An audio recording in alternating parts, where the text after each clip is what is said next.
brothers and sisters. I was born in Jamaica, but I'm actually Kenyan. Just to put that out there. Because why a man in a mesa say banana? Well, I know man. Big up the whole African crew there. From South Africa, Zimbabwe, Ghana, Malawi, Kenya. Ladies and gentlemen, what if Jamaica and Africa were never really as far apart as the map makes them look? For generations, Jamaica has been known around the world for reggae, dancehall, athletics, food, and its unique culture. But underneath, all of that is powerful connection to Africa. One that is becoming more visible, more celebrated, and more openly embraced. And something interesting is happening. Jamaicans are looking back towards Africa and exploring their ancestral roots, while people across Africa are showing Jamaica an incredible level of love, respect, and solidarity. Social media has made this connection even stronger, but this relationship didn't begin with Instagram, TikTok, or YouTube. It goes back centuries, and today we are going to explore why Jamaica and Africa seems to be rediscovering each other. Let's watch this video and then I'll come back with more comment. If you have not subscribed to this channel, please remember to subscribe, like, and stay tuned. Yeah man, from Jamaica to Ghana, Africa. So you know, say Africa was born inside of me, although me born in Jamaica. I come like me becomes one early. As me reach, me becomes African. From me born, I'm one. So no need to come be one too. Rastafari. I'm following you. Yeah. Yeah. Wow, yeah. Yes. So I'm trying to figure out if that balance. Whoa. Oh, let me see what. Oh, inside. Cafe in a Zion. Easy. You done? Cafe in a Zion. And when you turn it, Cafe in a Zion. See, just when I was about to give up on black people coming together to love each other, I now met Jamaicans. See, I have never met a set of black people more proud to be Africans or proud of their African lineage than Jamaicans. They are even more proud of Africa than Africans themselves. See, I made a video the other day talking about how Jamaicans don't take things serious and how they don't let things bring them down, just like Nigerians. I didn't even expect this video to get more than 30 views. I don't know if somebody carried my video and go and drop it in Kingston Airport. That was how all the Jamaicans come to my comments. See, love, my brother. They are saying, no, we are not like Africans. We are Africans. See, my head wants to burst. I have never been more proud to be black. See, Jamaicans, I'm sending you peace. I'm sending you love and my prayers. And I can't wait for you to rebuild your country so that me, I will visit and come and take my Jamaican passport, because already I have the locks. It's remaining, let me put a little bit of wagwan and a little bit of bombo clat and we are done. And please, if you're seeing this video, please send help, send aid to Jamaicans and send your prayers as they deal with this Hurricane Melissa thing, because they are wonderful people. Peace and love, my people. I'm an African Jamaican. I come to Africa and come to stay. I'm a Jamaican. I'm come to Africa from Germany to Jamaica to Germany to Ethiopia to Uganda to Jamaica to Germany, from Germany to Ethiopia, from Ethiopia to Uganda, from Uganda to Ghana.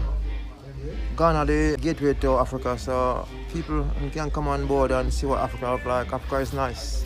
I enjoy Africa. I enjoy my time here and I have more time to enjoy. So people wake up, black people wake up and come home. The more I travel within the diaspora, the more I realize that they embrace and love Africa more than us living on the continent of Africa. Listen, when I was at her age, I never thought of learning Swahili. Mimi ni Maya. What else should I say? Even my wife is Kenyan. What an embarrassment. But Mimi ni Maya. Kutoka Ghana. Can you introduce yourself in Swahili? Habari za abazuri, mimi ni Zilia, nina furaha kukutana na wewe. How did you know that? I studied. You studied? Have you been to Tanzania before? I never left Jamaica before. You never left Jamaica? So how come you know the Swahili? I just take interest in it and study. What do you love about Africa? I I love the environment and how the children are happy, although don't have enough financial balance as they make it seems. But money cannot buy happiness, and I like their joy. Oh, okay, that's so beautiful. I said, from once you have my skin color, you are an African. But most people in the Caribbean, if you tell a Jamaican, you are an African. No, me an African, I'm a Jamaican. No, you were taken from Africa. You've been a Barbados. No, I'm not I'm a Bajan. Listen, you are an African. We were all taken and scattered all across the earth. Time for you to come home, man. Time for you to come Africa. Yeah, I'm a bit late to all of this, man, but I've been seeing a lot of discourse on this whole Africans, Jamaicans and whatnot. And you know what? I don't like it. Honestly, I don't like it, because I personally feel that we've moved, so far from them dark days. However, what I can say is we can't dismiss what someone's been through. Whether African or Jamaican, we can't dismiss what someone's been through, because some people are still traumatized. That's just the truth. Some people are still living with that trauma of being called an African this or African that. Some people are still living through that trauma. Like, let me tell you a quick story. I remember this time, I was all on the bus. It was back then, early 2000s. There was this girl, she liked this boy. And then the boys come over and asked her, where you from? And the girl said, I'm from Ghana. And the boy went to her face and said, with so much disgust. And this girl used to be a loud, bossy girl, whatever. That's the first time I seen this girl get humbled. It was so dark. I think that girl got off the bus and we all went our ways, whatever. Now, could you blame that girl for coming out, let's say the next day, and saying, I'm not Ghanaian, I'm Jamaican? Do you get what I'm saying? Could you blame that girl? It was just so dark. Back then was very dark. I've been through it myself. Do you get what I'm saying? I'm getting cussed by people who look exactly like me. It's just that you're from this island and I'm from this continent. Do you get what I'm saying? But again, it's discourse that I don't even like, because I personally feel that relations have gotten better, from our parents and grandparents or whatever. Relations have definitely got better. You've got African kids and Jamaican kids having the time of their life, fun, enjoying each other's musics, foods, whatnot. You see it all over social media. You see it in real life. You see it with your kids. Do you get what I'm saying? But I'm going to have a live on this. Do you get what I'm saying? I just want everyone to come in and talk, and you get me? Maybe later on. But let me know what you think in the comments. You see, without Jamaica, there is no Africa. Yeah. It take a conscious people to understand what me I say. I know so enough for no now go agree with it. But make you know like and share.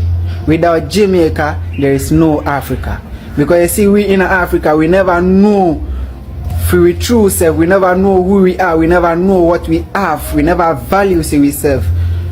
We don't have no identity, we don't have no respect, we don't have no recognition until Jamaica tell we that through reggae music. A Jamaica highlight we in Africa. A Jamaica put black people on the global map. Every first black president in Africa get inspired by Jamaican, Marcus Garvey. And through reggae music, Africa get freedom. So without Jamaica, there's no Africa. I mean, our blood clot business will only want bomb like that. Do you know there's something that I've picked up, right?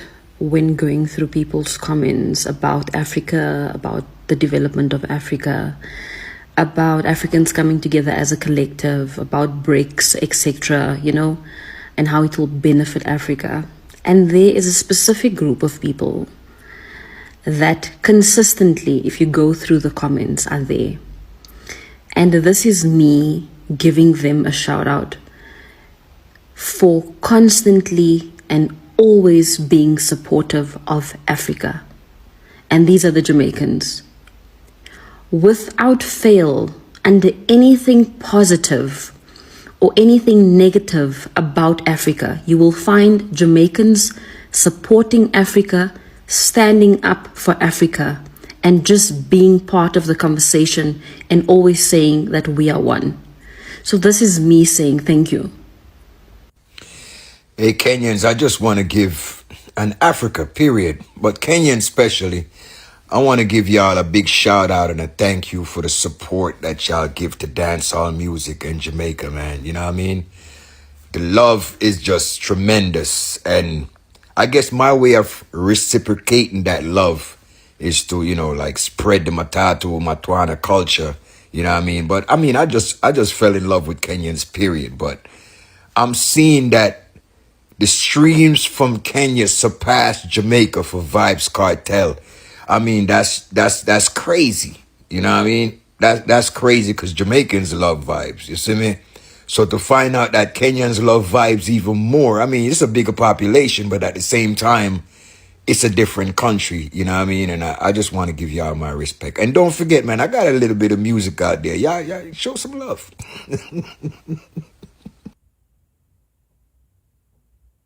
Brothers and sisters, I was born in Jamaica, but I'm actually Kenyan. Just to put that out there. Because why? I'm in a years as a banana. Well, I know, man. Big up the whole African crew there. From South Africa, Zimbabwe, Ghana, Malawi, Kenya. I can't lie though, when I do check my numbers and I see my board, I see Kenyans on it, you know what I mean? Especially Nairobi, and I want to thank y'all, man. And keep it up, man, yo. I appreciate y'all. Kenya. I have always wondered, what is Jamaica's relationship to Africa? Of course, I've always had an idea, however, I've never known the full history until today, which is what I'm going to talk about. In order to correctly tell this story, we have to begin before Europeans and Africans were even on the island.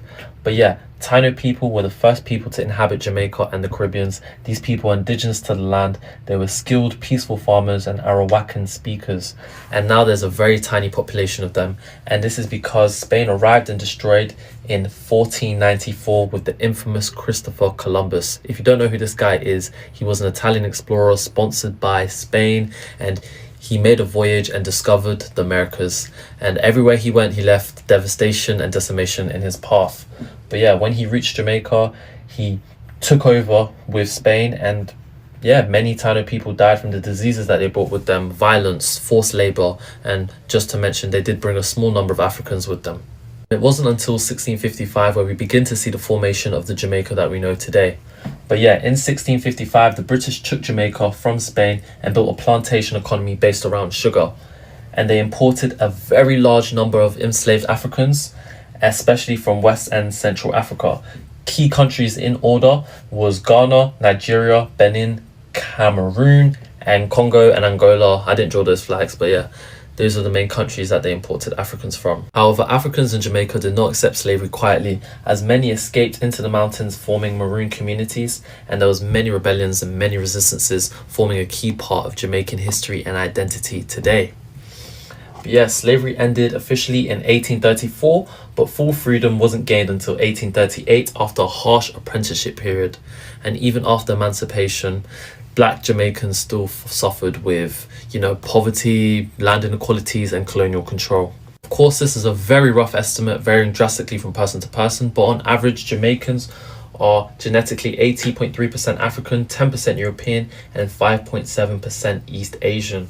But yeah, as you can see today, of course, Caribbeans and Jamaicans have their own unique, specialized culture. But in summary, I would say, of course, they have their own culture, but a lot of it is African rooted, and that's because they've come from Africa. But yeah, guys, thank you for watching. Did you know Jamaica and South Africa share a unique bond? It's true. These two nations, oceans apart, have a fascinating connection. Picture this, reggae beats mixing with African rhythms, Bob Marley's music resonating in Soweto, or Shabba Ranks performing at Nelson Mandela's Welcome Home concert. But it goes deeper. Both countries fought against colonialism, inspiring each other's struggle for freedom. And get this, Jamaica was the first country to ban trade with apartheid South Africa in 1957. Today they collaborate in sports, culture, and trade. From cricket matches to academic exchanges, the ties keep growing.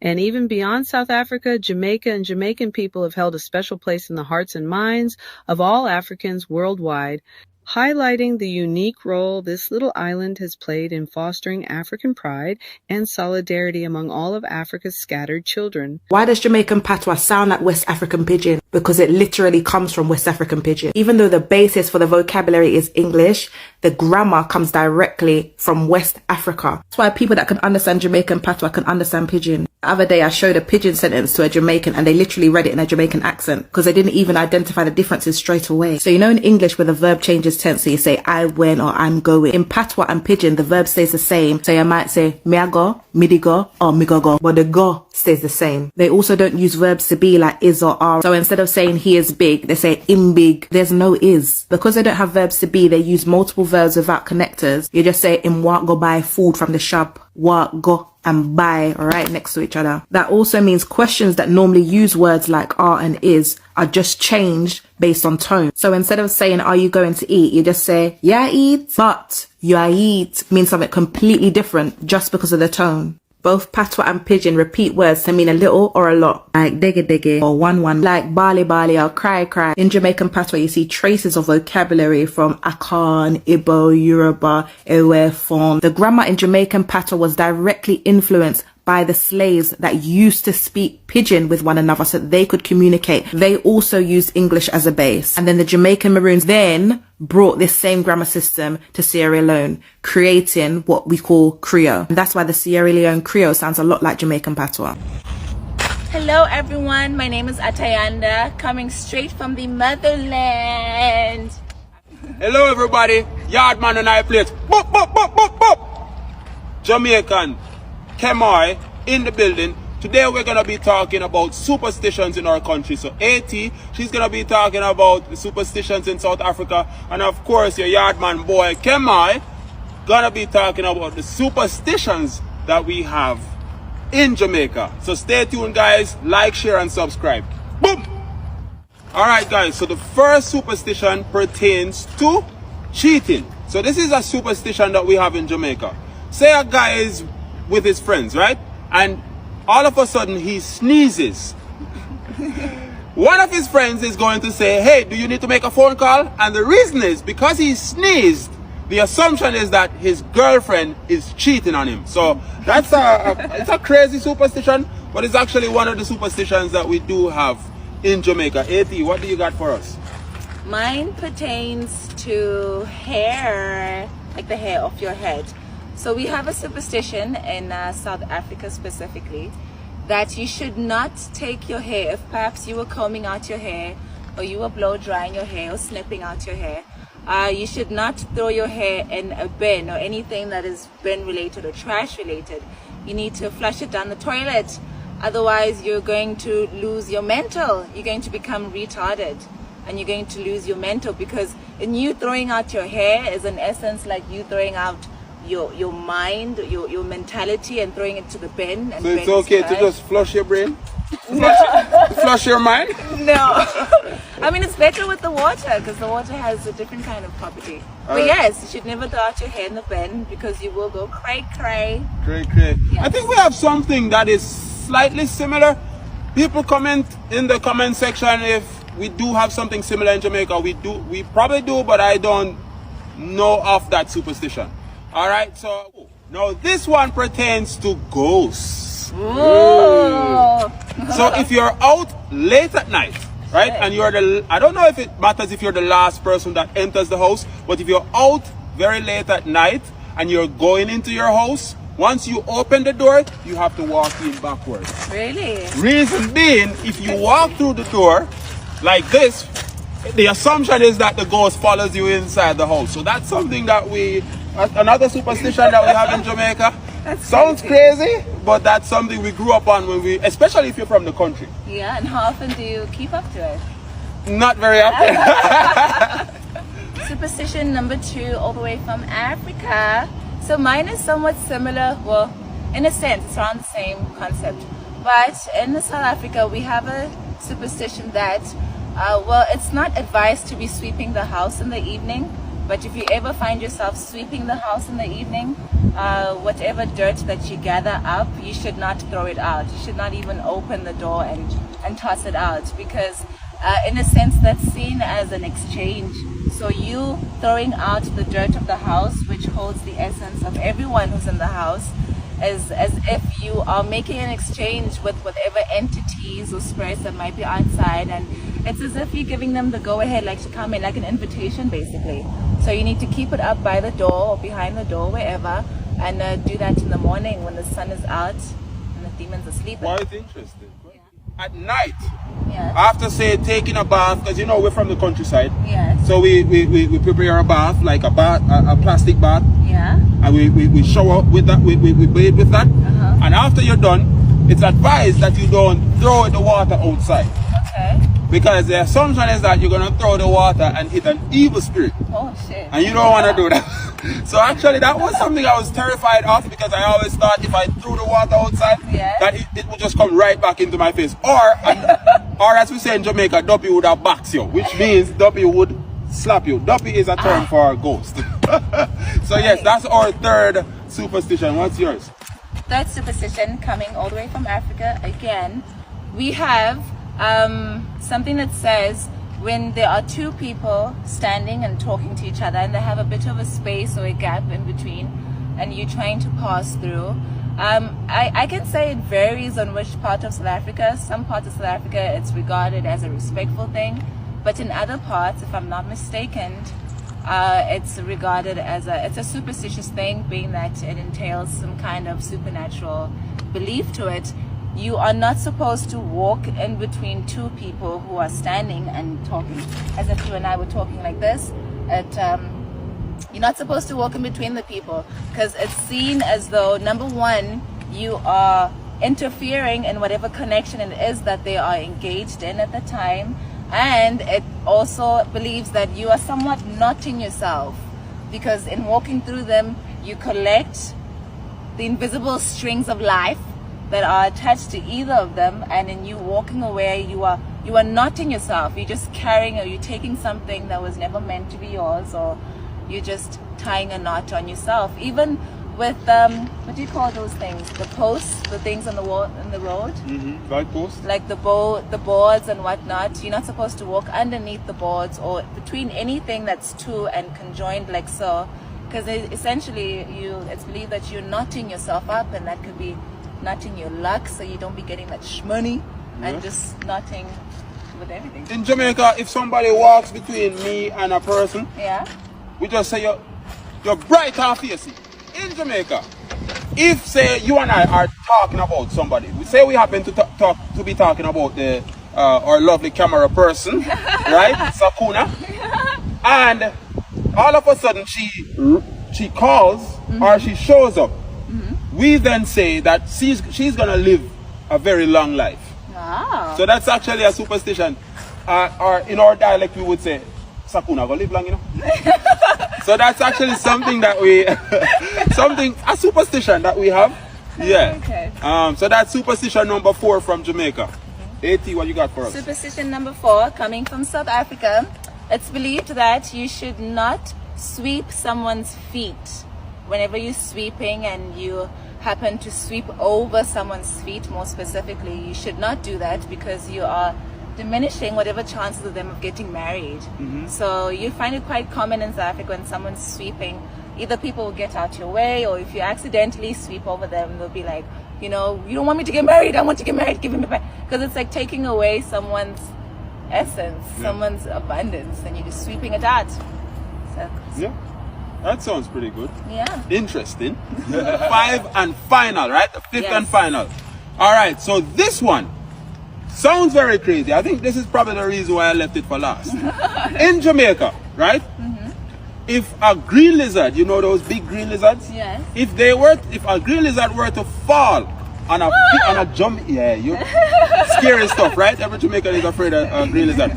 But if one were to fall on a female, the assumption would be that she's pregnant. Oh. I don't know if the lizard impregnated her. But God. I know, right? So it's crazy. But you know, that's something we grew up on, like a superstition that was so popular. If a green lizard fell on a female, the assumption is that she's pregnant.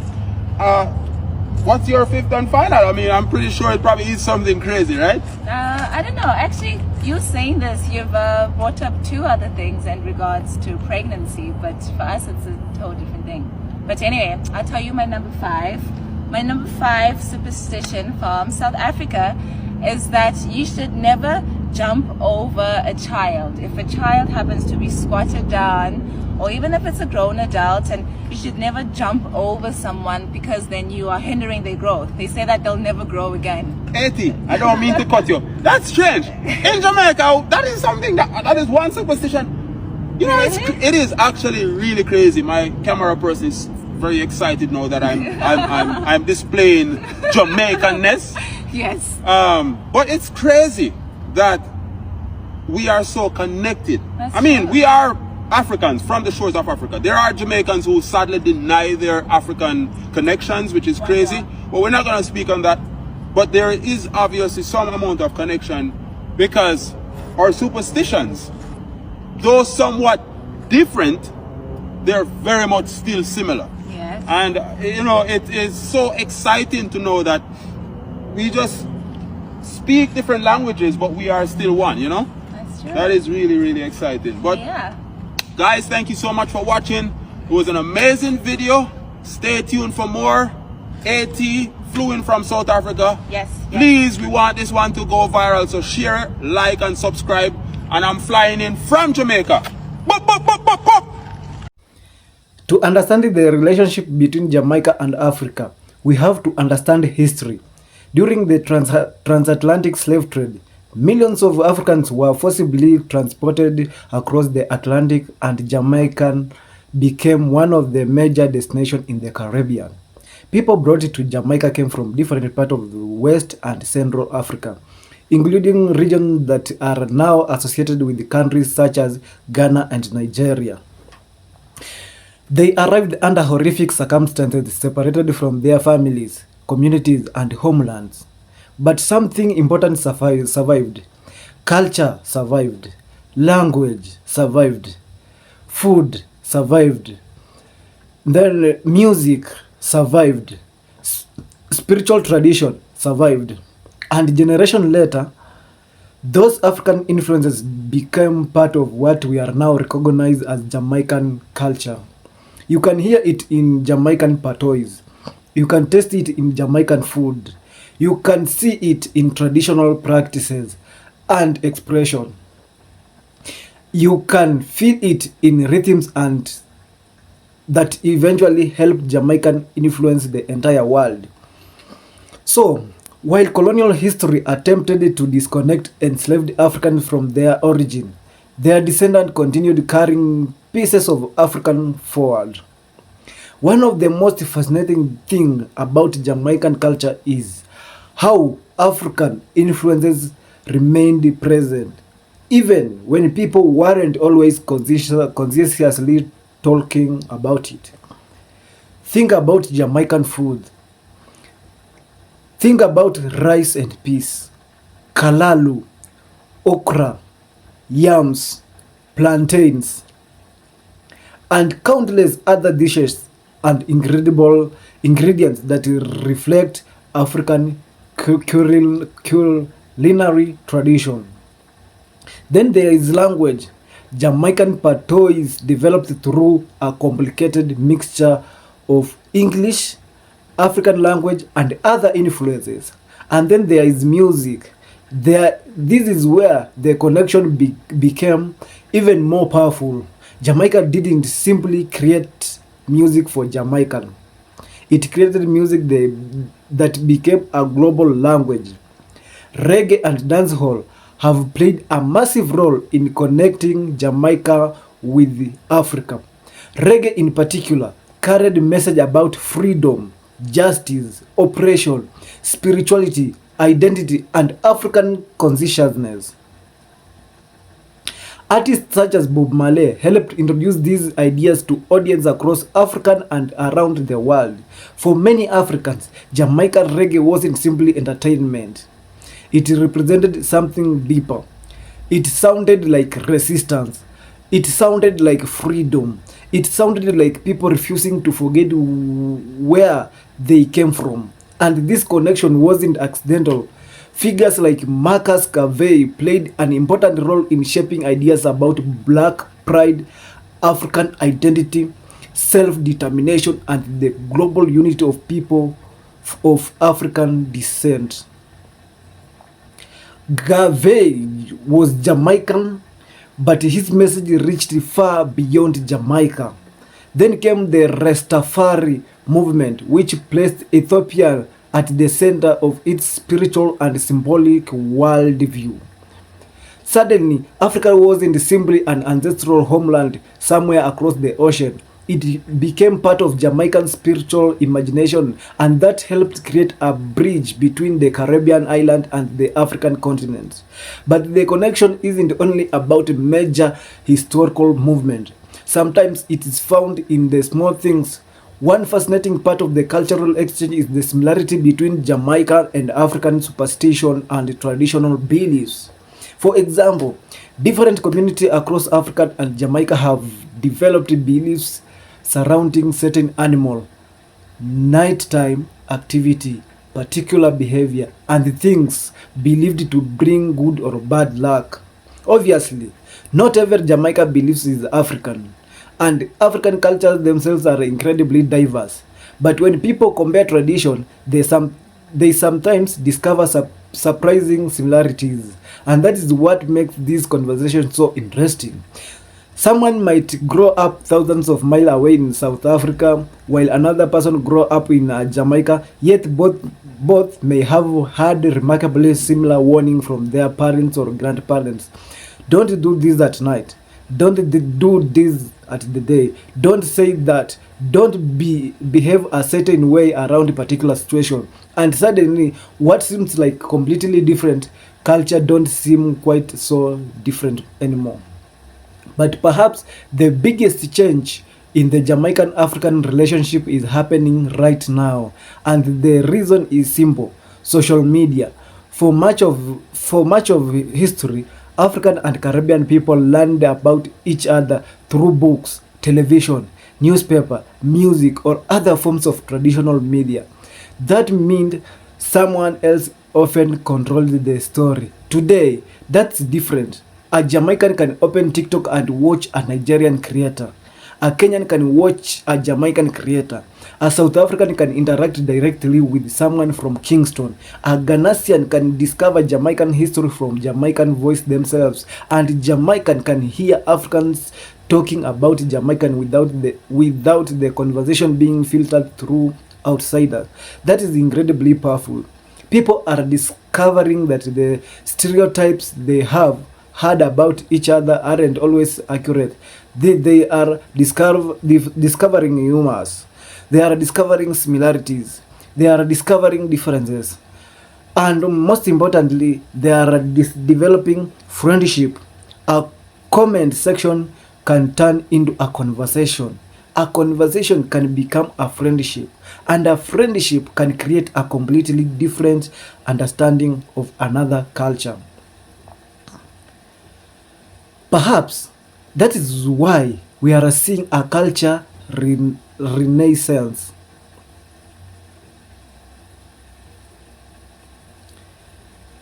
More Jamaicans are asking questions about their African ancestry. They are researching where the ancestors came from. They are visiting African countries. They are learning about African histories. They are exploring traditional African cultures. And at the same time, many Africans are embracing Jamaican culture with incredible enthusiasm. Reggae, dancehall, Jamaican slang, Jamaican food, track and field, fashions, and even Jamaican personalities and social movement. There is a genuine sense of curiosity happening on both sides, and maybe that is the most important part. This doesn't mean Jamaica and Africans are identical. They aren't. Africa is not one culture. Jamaica is not simply an extension of Africa. Centuries of history have created distinct identities, but being different doesn't mean being disconnected. In fact, the difference makes them relationship even more interesting. So, where does this relationship go from here? That is the exciting question. Because this isn't simply about looking backward. It could also be about building something new. Cultural exchange, tourism, music collaboration, businesses, education, film, fashion, sports, music, technology, and young people communicating directly with each other. Imagine a future where a Jamaican teenager can easily connect with a young person in Ghana, in Nigeria, in Kenya, in South Africa, or Ethiopia. They can collaborate, share ideas, create businesses, make music, produce films, and learn about each other's history. That's more than culture appreciation. That's cultural connection becoming practical opportunity. And perhaps social media is only the beginning. For centuries, the Atlantic Ocean separated Jamaica from Africa, but culture has always been stronger than geography. The rhythms survived, the food survived, the story survived, the tradition survived, the food survived, the memories survived, and now technology is giving people on both sides the opportunity to reconnect directly. Jamaica and Africa have developed into different societies, but there is an undeniable historical and cultural thread connecting them. And perhaps what we are witnessing today isn't the creation of a new relationship. Maybe it is the rediscovery of an old one. So, here is the question. Do you think Jamaica and Africa are becoming closer than ever before? And what do you believe is the strongest connection between them? Is it music, history, culture, ancestry, or social media? Let me know in the comments. And if you enjoyed this conversation about Jamaican African culture and history, make sure to like the video, subscribe to the channel, and turn on notifications so you don't miss the next video. One love.